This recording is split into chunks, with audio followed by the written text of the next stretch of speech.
Taliban hari ini pada Selasa pagi 31 Agustus 2021 merayakan selesainya penarikan pasukan Amerika Serikat dari Afghanistan dengan suara tembakan.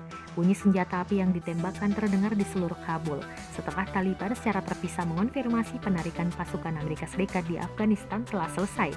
Selesainya Amerika Serikat tarik pasukan dari Afghanistan ini juga menandai berakhirnya perang selama 20 tahun di sana. Pentagon mengatakan penerbangan terakhir berangkat pada menit akhir Senin malam dan bahwa semua personel militer Amerika Serikat sekarang berada di luar negeri. Koresponden AFP di Kabul mendengar tembakan perayaan dari beberapa pos pemeriksaan Taliban, serta sorak-sorai mereka yang berjaga di pos keamanan di zona hijau.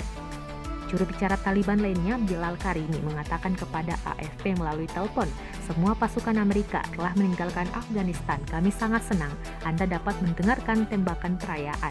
Suara senjata ringan dan tembakan senapan mesin yang lebih berat masih bergema sepanjang malam 45 menit setelah pengumuman pertama, sementara peluru pelacak menerangi langit. Dalam tweet lanjutannya, Haqqani mendesak Taliban menghindari tembakan perayaan untuk memastikan tak ada orang yang tidak bersalah terluka.